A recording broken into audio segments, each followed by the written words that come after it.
The mountain lion coexists with the deer. They're part of the same system. Sometimes they see each other and there's no hunt, right? There's no predation. And there's other moments when they are hunting, and one's hunting the other and the other's trying to escape. And it's a kind of coexistence. They're not at war with each other. They're part of the same system. But there's also individual harm. There's not population level, ecosystem level harm, but there's individual life and death. And I think that's the earlier notion that I had of coexistence as a vegan vegetarian would have excluded that. Just give me 30 seconds of your time. First off, a huge thank you for listening, because you tuning into the show week after week means the world to me. And it's proof that this dream that started way back when I was just a boy in Possum Hollow is bigger than I ever could have imagined. And secondly, we're just getting started. So if you enjoy what we do here, please join the 20% of listeners that listen to this show regularly and follow us on this app. So here's the promise I'm going to make to you. I'm going to do everything I can to make this show as good as it possibly can, even better, now and into the future. I'm going to deliver the guests that you want to listen to. I'm going to continue telling stories and compilations about hunting, fishing, rivers, mountains, and all of the other things that you enjoy about this show. Listen, from the bottom of my heart, I thank you for listening to this show, because without you, none of the things that we're doing at Walker School of the Wild would be possible. Thank you. Tovar Cerulli, welcome to the Wild Lab. Glad to be here. Thanks for being on, man. As a hunter, as a conservationist, as the author of Mindful Carnivore, I want to have you on to talk about your journey from being a vegan to being a deer hunter and an omnivore. And I wonder if you could just start a little bit with that journey and talk about, maybe not talk about the impetus for the book necessarily, but talk maybe a little bit about the change to your lifestyle as a from a vegan to a Vermont deer hunting omnivore / carnivore. Sure. So I was an omnivore as a kid. I ate pretty much whatever was put in front of me, and I fished as a kid. And it wasn't until I was about 20 that I started to question that. Late teens, around 20, started to question, what I was eating and why. I knew folks who were vegetarian, and had a moment where I went fishing and killed a fish, and I had just been through a sort of a mindfulness Buddhist meditation retreat. Not that I'm a Buddhist, but I was at a meditation retreat and thinking about compassion and our impacts on the world. And in the moment of killing that fish, I questioned myself. Like, did I need to do that? Was that act necessary to sustain me, to sustain my life? And that was the beginning of my move toward being a vegetarian myself, and toward then becoming a vegan over the course of a year or two. And the initial impetus of compassion, of animal welfare ethics, was then sort of compounded, layered on by all the other reasons people become vegetarian and vegan, environmental arguments and health arguments. And I consumed all of those arguments and layered them onto my idea of what I was doing and why, and my identity around that. And I was vegetarian and mostly vegan for about a decade. And the transition back toward being an omnivore and then into hunting had a couple of phases to it. First, I started to recognize that the distinctions that I had drawn, these very black and white distinctions about good food, bad food, right? Plants good, animal bad, ethically and otherwise. That black and white distinction actually obscured a lot of gray areas, impacts of agriculture on habitat and animals and so on. Uh, but I was still vegetarian. I just realized, oh, there's a lot of ambiguity here. There's a lot of ethical ambiguity. And then my doctor, who was a herself a Buddhist, a naturopath, looked at my blood chemistry and said, your immune system is having some trouble, and you might want to think about some dietary changes. And so the gray, the softening of those black and white hard edges that I had drawn ethically put me in a spot where I was open to hearing that and actually doing something different, starting to incorporate some, take the radical step of, eating some yogurt, right? After a long time as a vegan. Mm-hmm. And then some local, local chicken, local egg, that kind of thing. And that started to get me thinking, oh, I used to fish, and I live in a very rural place. So there's a sense of connection to the natural world. And I started to entertain the idea of going back to fishing. And then this idea of becoming a hunter started to creep into my mind too. Again, I live in Vermont. There's a fairly strong hunting culture here. I have one uncle in my family who had always been a hunter in my experience, and just this niggling idea started to creep into my into my psyche about starting to hunt. Mm-hmm. And boy, it was uncomfortable. The idea of starting to pick up, a bow or firearms again, which I used a bit as a kid. The idea of taking a life of a mammal, especially a big mammal, if I started to go toward deer hunting, and then just the identity aspects of it. Like, what does it mean to be a hunter in this culture, in this society, whether it's local here in Vermont or just, in modern America, right? Who is the hunter, and what have my perceptions of hunters been? So there were all these reasons not to do it. But something about it just kept calling me. So I started to think more serious about it, and bit by bit, from the strange first idea to actually following through with it and starting to talk to my uncle and taking hunter education and all, this is in my early 30s at that point. Mm-hmm. Yeah, I really liked the way that you described your analysis of hunter education, and I want to talk about that. But I'm curious to dig a little bit deeper on something that you just said in your previous answer, which is who is the hunter? So who is the hunter? Yeah.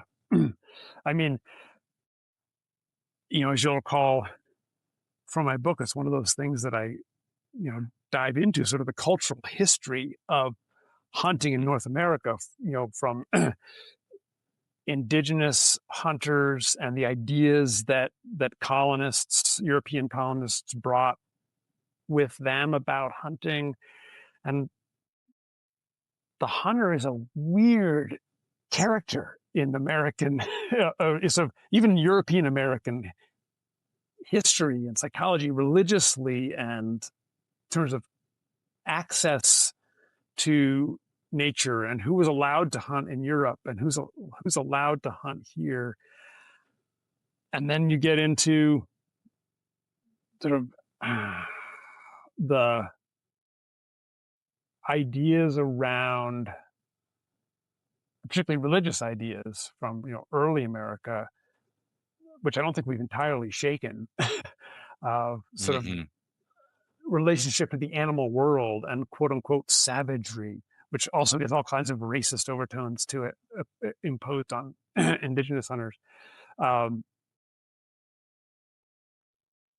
then you've got this weird heroic Teddy Roosevelt conservationist mythology as well around hunting. And with the rise of animal welfare / animal rights, which are very different things, but animal welfare and animal rights ideas, particularly, on the political left and environmentalism, the hunter starts to take on this very troubling, dark um, characteristic. And so for me, as a kid, it was something I was kind of curious about. Like, I was curious about hunting, but I didn't have any direct involvement in it. I fished, but then yeah, in my psyche, the hunter was a very troubling character in my 20s. um, uh, Mm. and I just couldn't fathom it. Why would anyone why would anyone do that? So it depends on where you sit, like so many things, right? Who is the hunter, or who is whatever the sort of archetypal character is? Depends on where you sit, right? It depends on your Yeah. experiences, your Yeah. perspective, Totally. your cultural understandings, and what you've grown up with. Hmm. Totally. Totally. And it's at once wrapped up in nobility and masculinity, but then also you talk about in your book, we can use whatever I think you use the word like troglodytes, but like rednecks or hillbillies or however you want to phrase it. Um, it is a very complicated archetype, right? Yeah. Yeah, it gets the class piece is Um, fascinating, right? The the class element of it. Like, on the one hand, there's Teddy Roosevelt. On the other hand, there's the redneck, the pot hunter, and who a hunter is and what role the hunter plays in society changes you know, over the generations, just over the course of 50 or 100 years. And then, of course, there's a whole mythology around Daniel Boone and Davy Crockett, and like that whole. mhm. It's wild. It's a wild Yeah. character in American culture. I agree with you. It's a really complicated archetype. There's all of these, cultural biases wrapped up in it. Whether it's like, I need to hunt in order to be a man, or I need to hunt in order to provide. Um, and also, as you said, there's also these cultural archetypes of like wrapped up in rednecks or hillbillies or whatever. Um, but then as you dissect in your book, it historically was also tied largely to nobility and to the king's forest and to, you know, classism and regulating some people out of hunting and private property rights. So the question of who a hunter is a really, really complicated one. It is, yeah. It's interesting here in Vermont. Um, for a long time, there's been, I think, a pretty mutually accepting relationship among the longtime Vermonters and the newcomers, the Flatlanders, folks from elsewhere, Mm-hmm. and the traditional Vermont culture has hunting just woven through it. And though there certainly have been conflicts and tensions over the years, including back in the you know 60s when there were a lot of hippies coming to Vermont and so on. Uh, Mm-hmm. but it's an interesting place to have grown up for a good part of my younger years, and also to live, because there's a lot of space, I think, for those stereotypes to get broken down, and for that the strangeness of that archetype to be softened a bit more than in other places in the Mm-hmm. country. Mm. How so? What do you mean so? Well, there are places that are, deeply rural, deeply connected to hunting, and also very politically conservative in the country, right? There are other places that are less rural and where hunting is much more suspect and tend to be much more politically liberal, right? So, at the one first extreme, you've got, say Montana, and the other extreme, you've got, say, California or Massachusetts. uh, and Vermont's an interesting blend where it's still very rural. There's still a lot of traditional hunting culture, and yet there's a fair amount of progressivism also. And so it's just a place where those worlds, sort of socially and politically, and ideas about hunting can interact with each other more, I think, and to find more common ground, and being able to respect each other in some ways.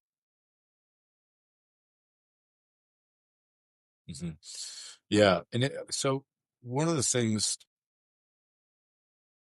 I mean, I'm a Californian, so it's a massively complicated thing because there's a lot of people that really don't don't aren't in favor of hunting, and then at the same time, um, I think hunting is also on the rise, at least in the state of California. It's become, I think, largely because people are feeling like they're becoming more disconnected. Like, as you write in your book, one of the moments that I really appreciated was you write about spiritual autism, right? And you write about it as being, we've lost the connection with the great conversation, right?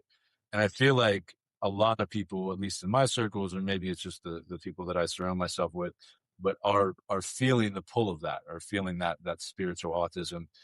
Um, and I'm wondering if you could unpack that just a little bit. Like, what does that mean to have lost a great conversation, and how do you, like, as a hunter of European descent who's largely been disconnected from his own ancestral hunter-gatherer roots, how do you respond to that?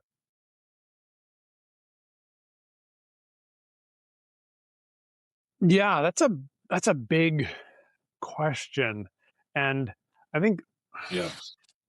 early on early on in my life, or in early adulthood, and also early in hunting, I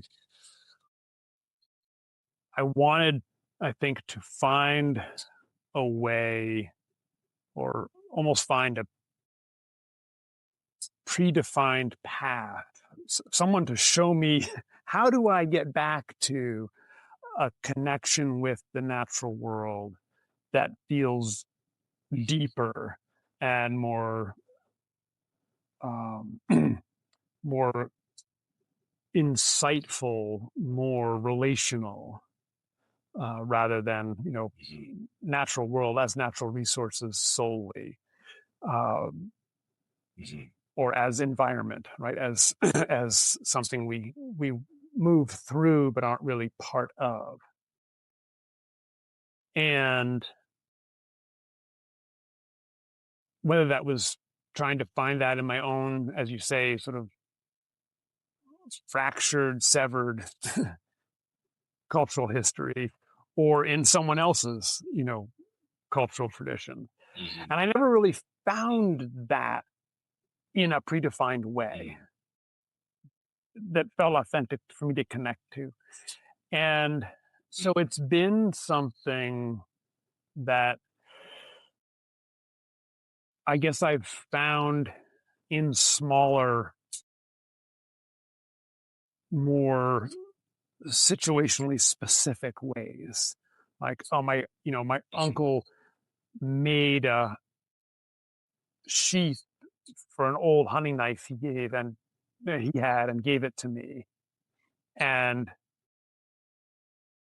just the connection to him, one generation removed, and his hunting experience and experiences with him and with that knife on the land,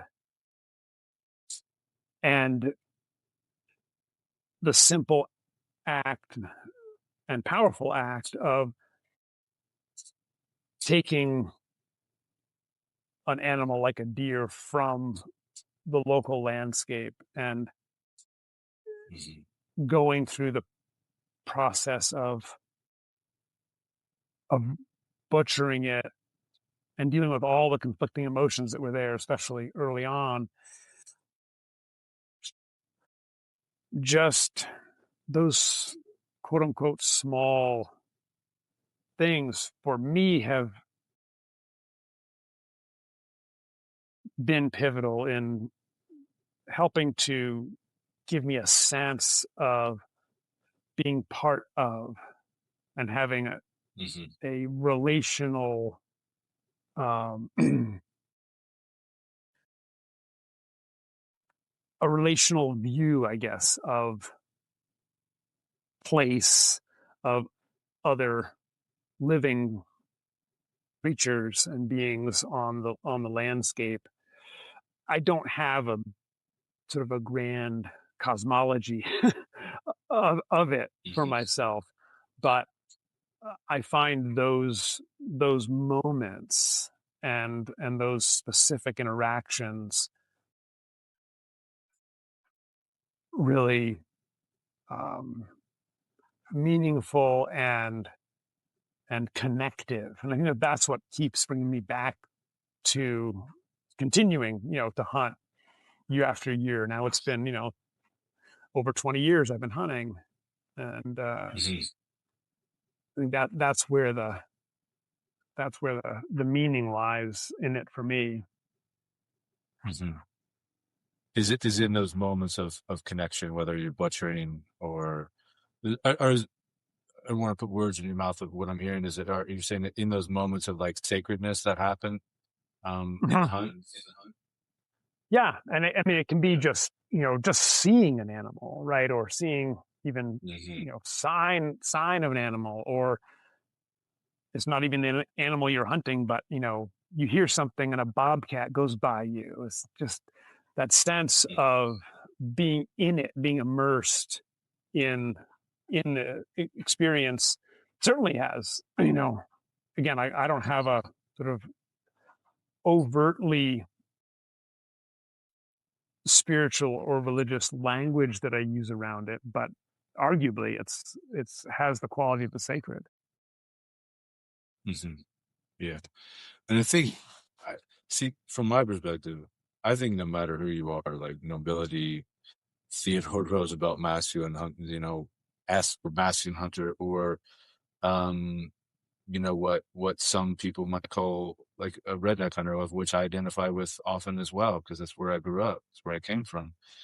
Um, I think we all have those moments of sacredness in a hunt, whether it's you're sitting in a tree stand and watching a whitetail walk by, or you are in out west in the great expanse and glassing bear or glassing deer, or sorry, glassing elk, or whatever it happens to be.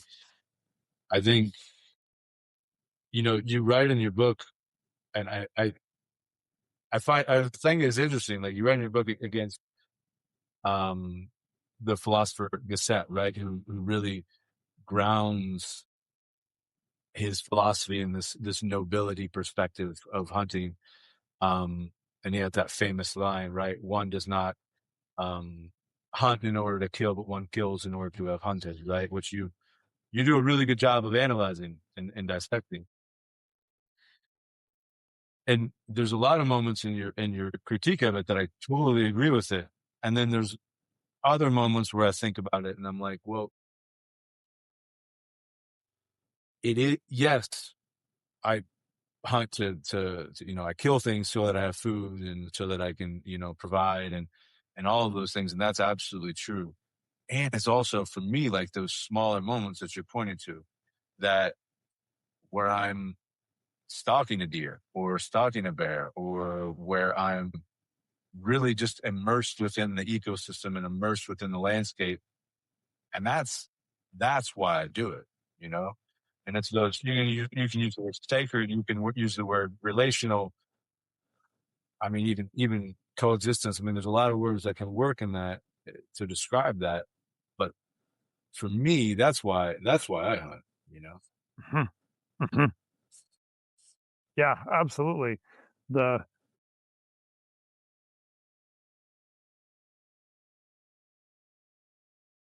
sometimes just seeing,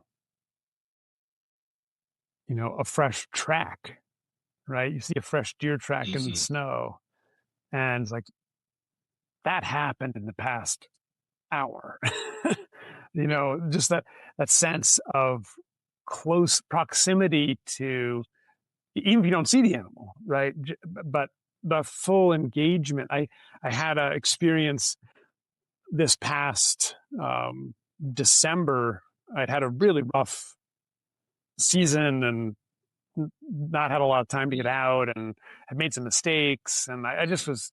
It was rough. It was right to like down, like down to the last like couple of days of the season, Hmm. and I realized how sort of I'd gotten into a very weird or just off-centered mental space where I was feeling frustrated with myself and rushed and clumsy, and I very intentionally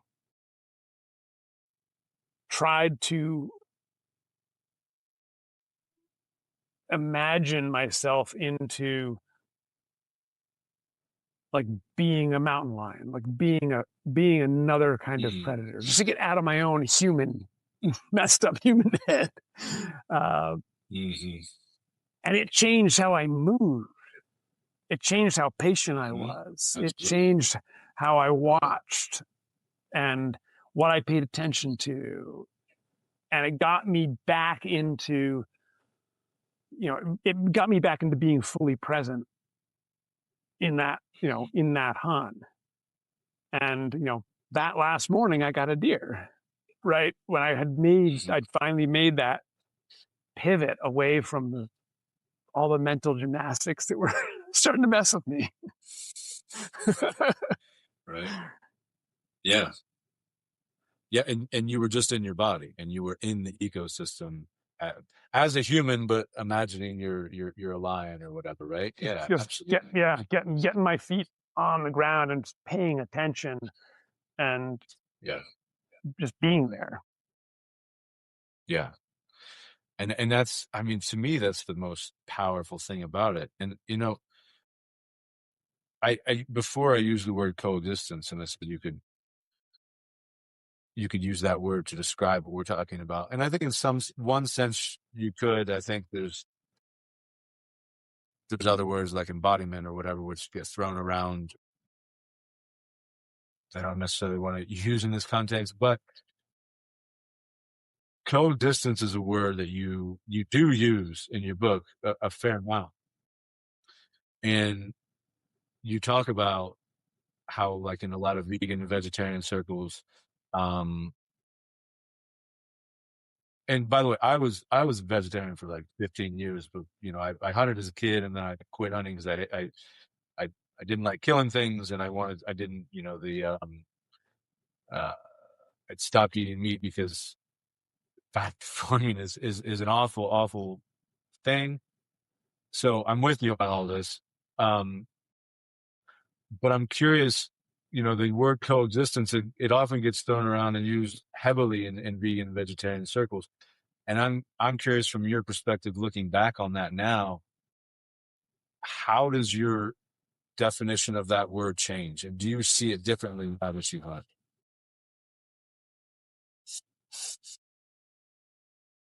I do. I haven't thought about that Hmm. specifically, but I do. I think in my vegetarian vegan days, I would have framed coexistence as part of the phrase peaceful coexistence, right? So there's no harm, no harm done, which Mm.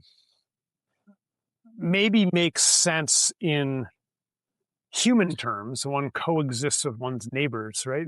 You don't, you don't harm your neighbor. Um, but in the context of hunting,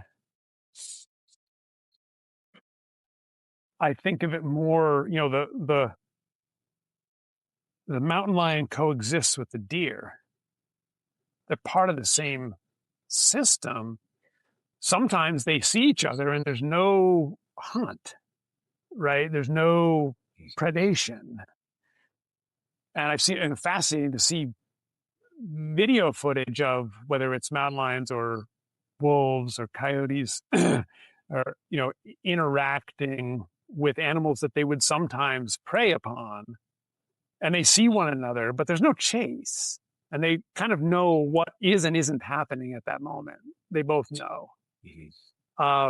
So there are moments of that sort of peaceful coexistence, and there's other moments when they are hunting and trying to, one's hunting the other and the other's trying to escape. And it's a kind of coexistence. They're not at war with each other. They're part of the same system, but there's also individual harm. There's not like population level, ecosystem level harm, but there's individual life and death.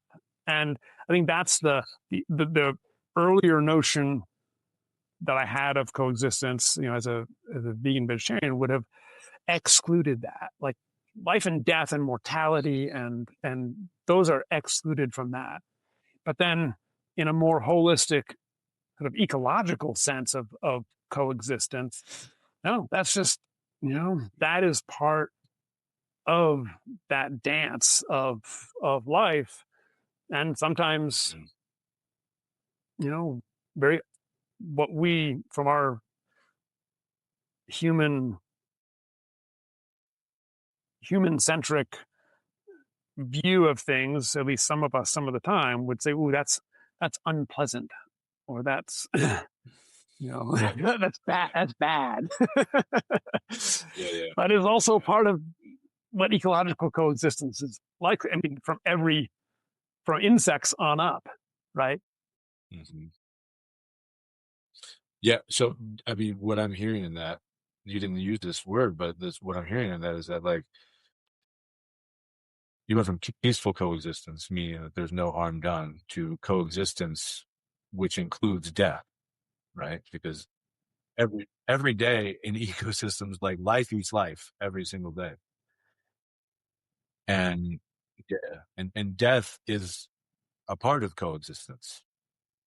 And I think it's one of the, I think as hunters, and I think as just like individuals in this world, we've largely, death is something that we don't want to talk about. We don't, I mean, and I get it for good reason, because it's scary and it's fearful and it's the end of things, and like it's very uncomfortable. But as you point out in your book, and I think when we hunt, we are in relationship with death. Always, we are in relationship with killing or taking the life of another animal. And one of the things I really appreciated at the beginning of Mindful Carnivore was that, like, as you highlighted, like, you can't escape that, whether you're a vegan or vegetarian or a on a carnivore diet. Death is going to happen one way or the other, whether you're killing bugs or whether you're killing habitat, or, and depending on how the choices that you make when you eat, death is going to happen.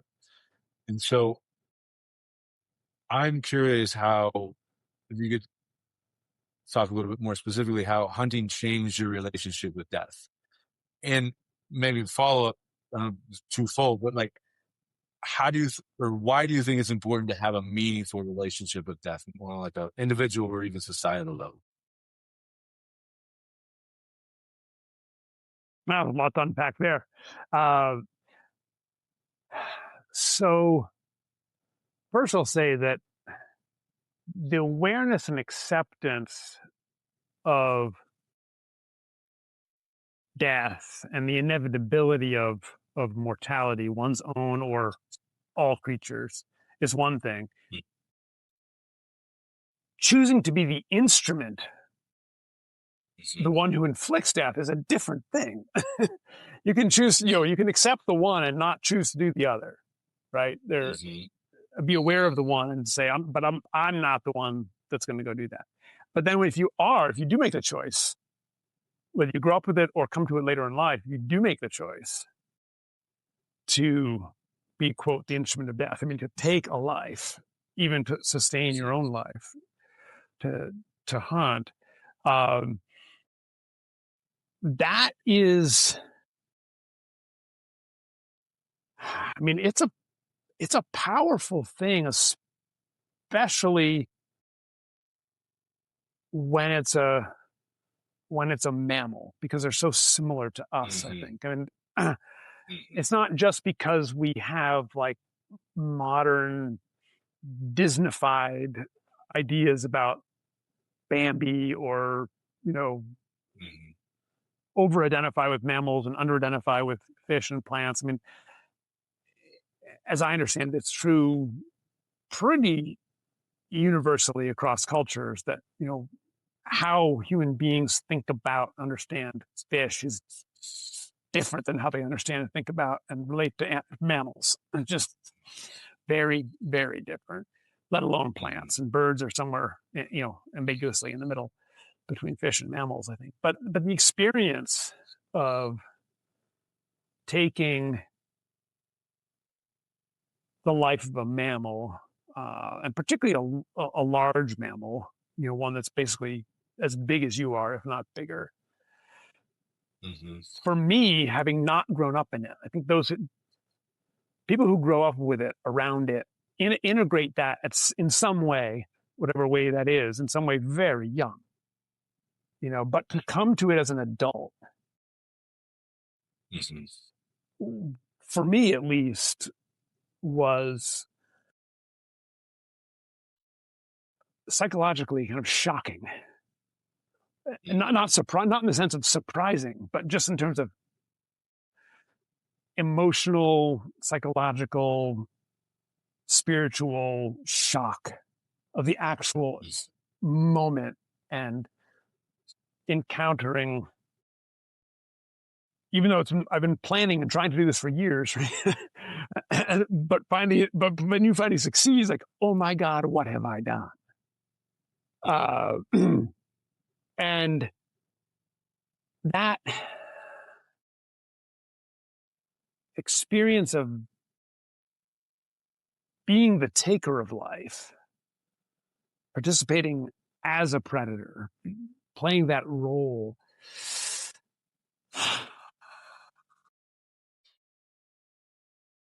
it's become less shocking to me over time. Like I don't have the same.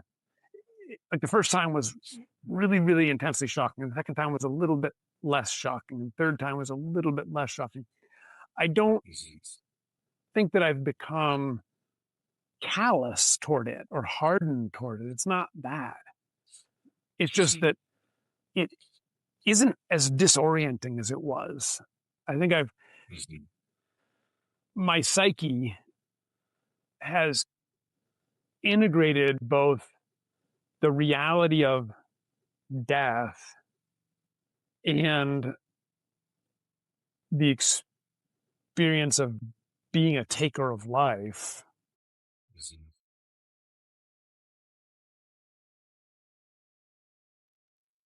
in a way that the moment is still incredibly intense.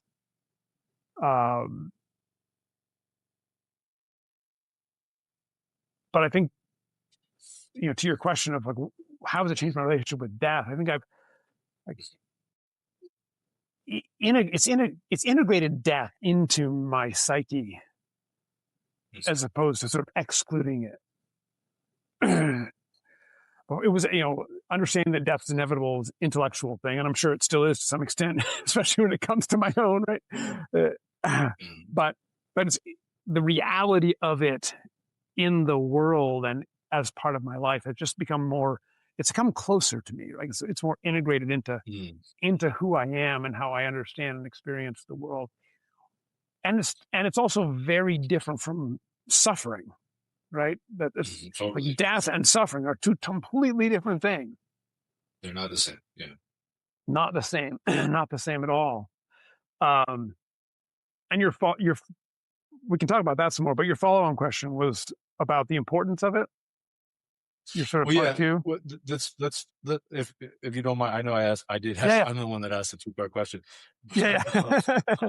Um, I wonder if you could expand a little bit more about what you mean by integrating death into your psyche. Like, how has that actually changed you on I don't know, on whatever level you want to talk about, emotional level, relational level with people? How's that changed you? What impact does that have on your life?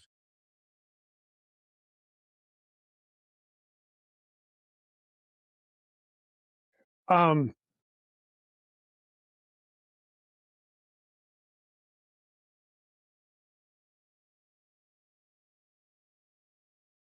I think I'm more at peace with.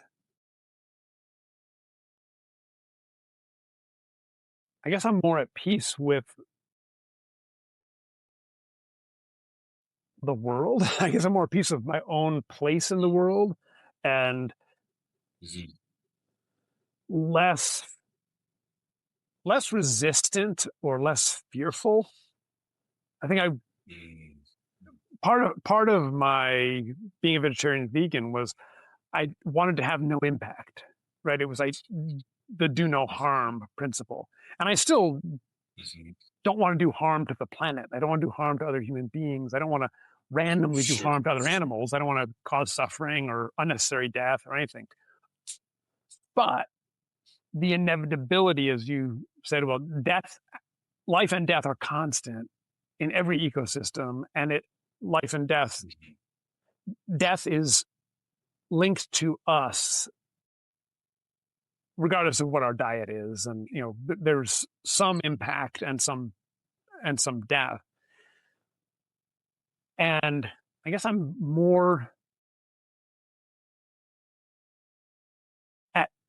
at peace with that. I'm trying to think about how it's changed my relationships, not just Mhm. to the Mhm. world, but to other people. Mhm. I think I mean, having this may be less to do with my relationship with death, so I think it's part of it, and more to do with just the being on that pendulum swing, like from vegan to hunter in terms of what I'm actually doing and eating, even though my values fundamentally didn't change that much, but Mhm. what I'm doing and where I sit uh, in terms of diet and how I get my food, that has changed quite a lot. I think I've become much more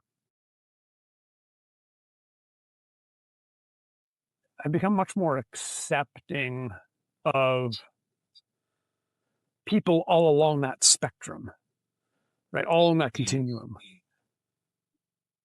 Diehard hunters, diehard vegetarians, people who are navigating that or don't even think about it that much. I mean, I'd like people to be somewhat mindful of, of the impacts they have on the world, whether it's through diet or otherwise. But, people are working out their journey or on their own journeys and working through whatever they care about in various ways. And I don't love it when people just want to put blinders on and not think about it. Mhm. um, but I, As you but I've as just, you but I've got good friends who grew up hunting and good friends who are been vegetarians for decades, and just I think that journey, including the dealing with death directly in that way, has made me a lot more, I guess, compassionate or tolerant Mm. of other people's ways Yeah, of dealing with or not dealing with those things.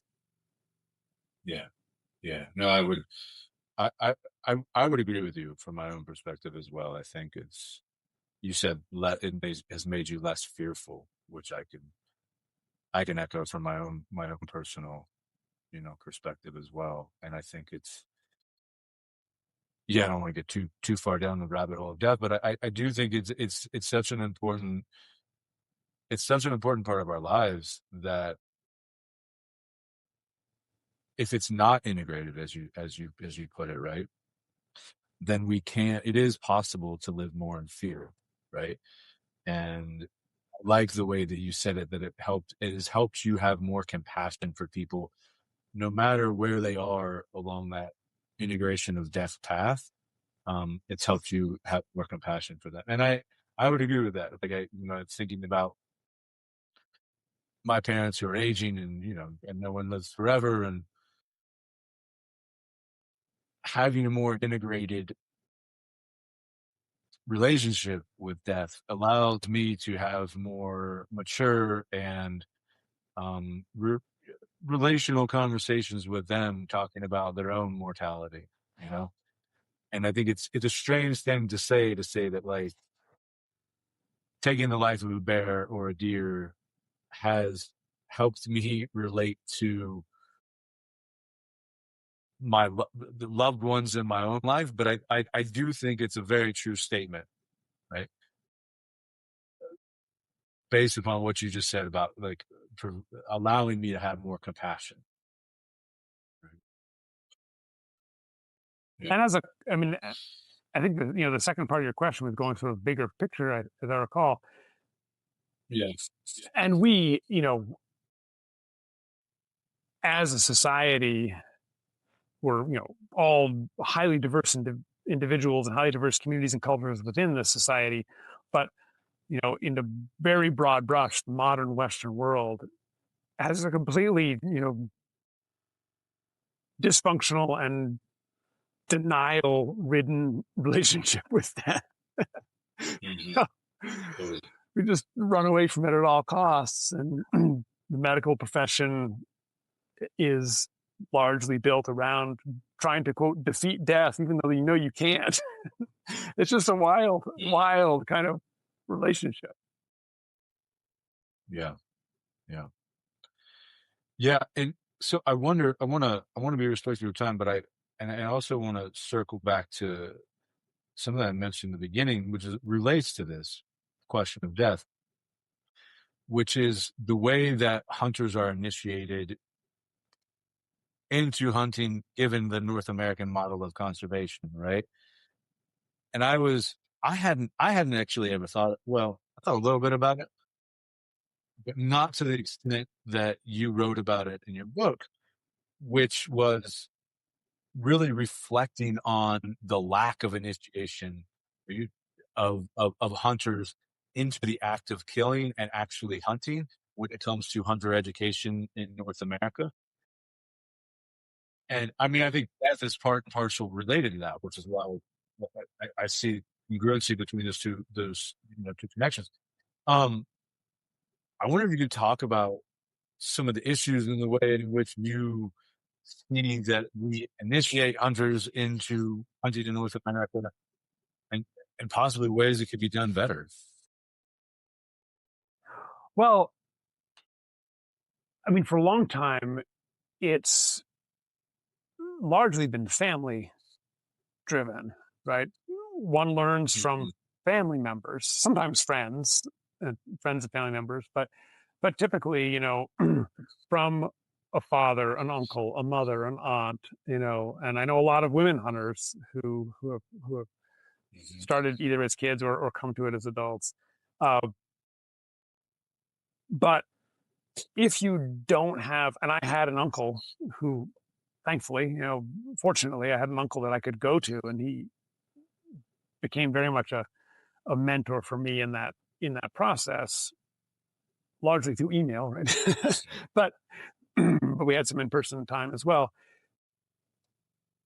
But if you come from outside of a hunting family and didn't grow up in a hunting culture, and you're interested and you want to learn to hunt, and you go through the formal hoops, you jump through the formal hoops that you have to clear, Which is a I mean, lot. which is a lot, but it's compared to some places in the world, it's pretty easy you go to hunter education. Mm. I mean, that's legally like the thing you have to do. And we call it hunter education. And in some places it still is called and largely functions as hunter safety.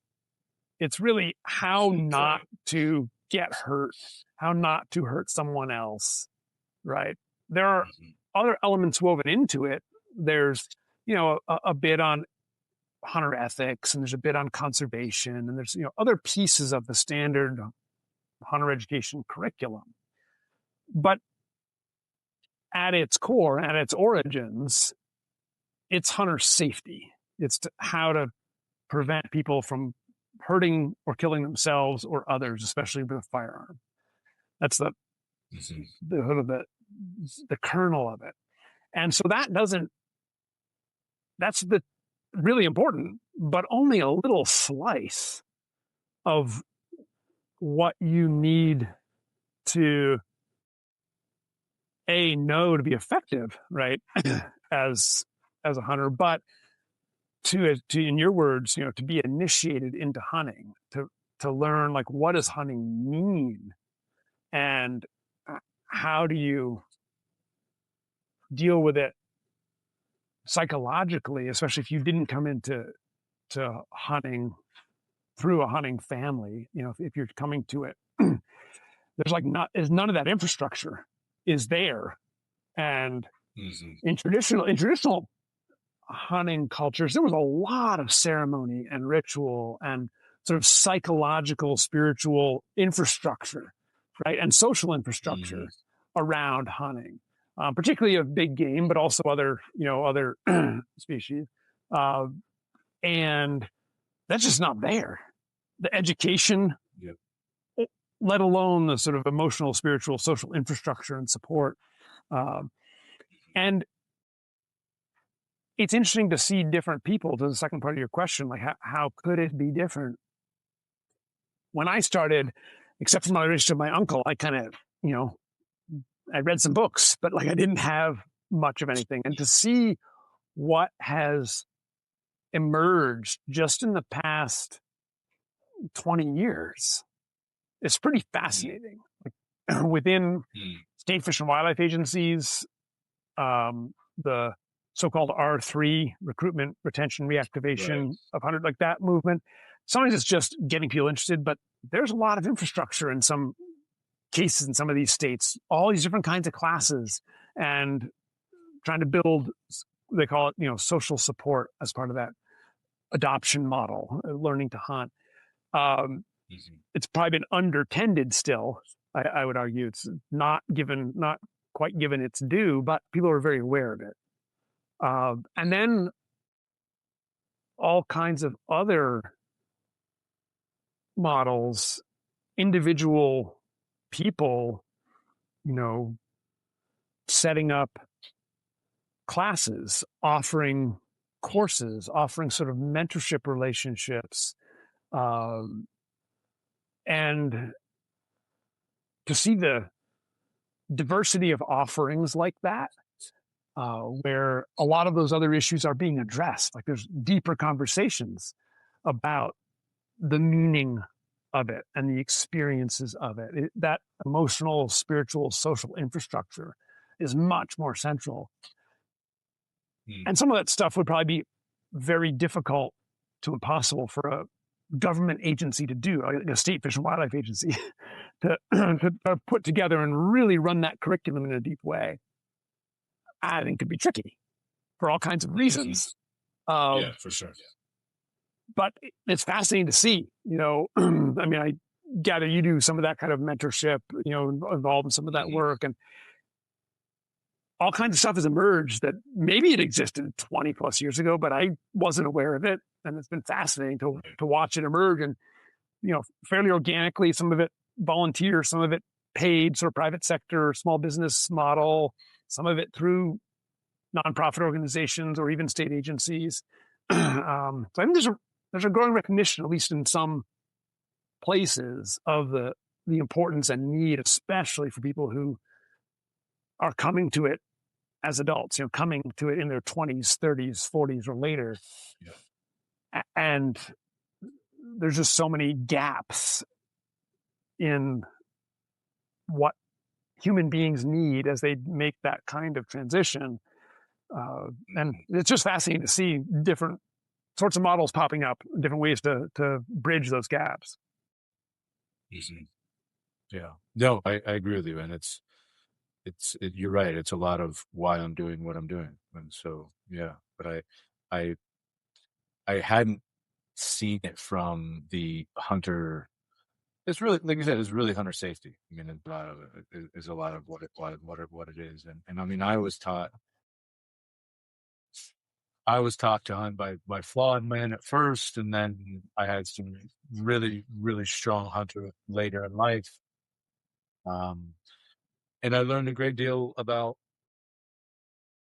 hunting and tracking and being a part of that great conversation, as you call it, from all of them. You know, even from the, I grew up in a very rural part of Ohio, and even from a lot of them, I learned a great deal about um, how to be more aware and how to be more in conversation with the natural world. So yeah, I agree with you. It's really interesting to see the way some of these offerings and some of the way people are filling some of the gaps that would have been filled ceremonially or by uncles or aunts or whatever, in more traditional cultures. You know? Yeah. Well, Tovar, listen, brother, I really appreciate your time. I want to give you the last word, and just, if there's anything you want to leave the audience with, leave listeners with, about hunting, about whatever, about anything that we've talked about, death. It's been a good conversation, but I want to give you the last word, and yeah, leave our listeners with what you want. I appreciate that. Um,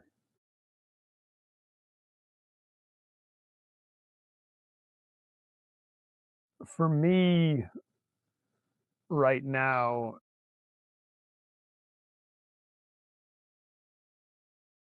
it feels like one of the most important things that we can do in hunting related conversations and programs and so on is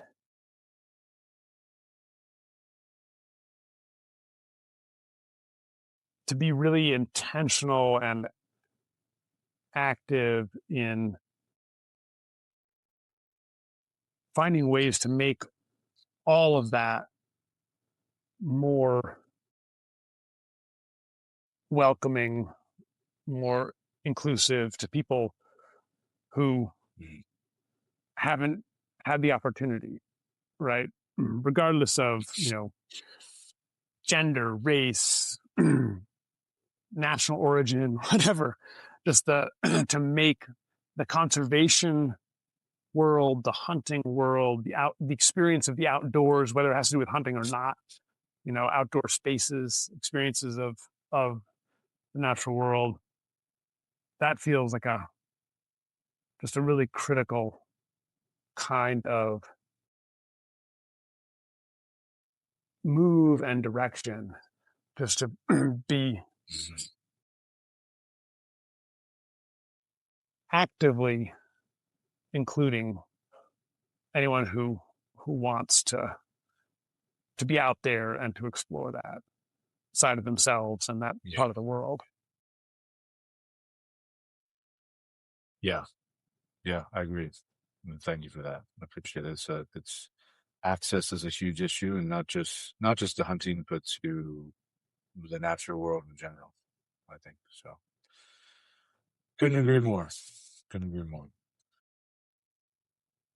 So Tovar, if people, I don't know if you want your content, I don't know what you want to see, get a hold of, but like if people want to get in contact with you or get in contact with your work or read some of your stuff, like where can people find you?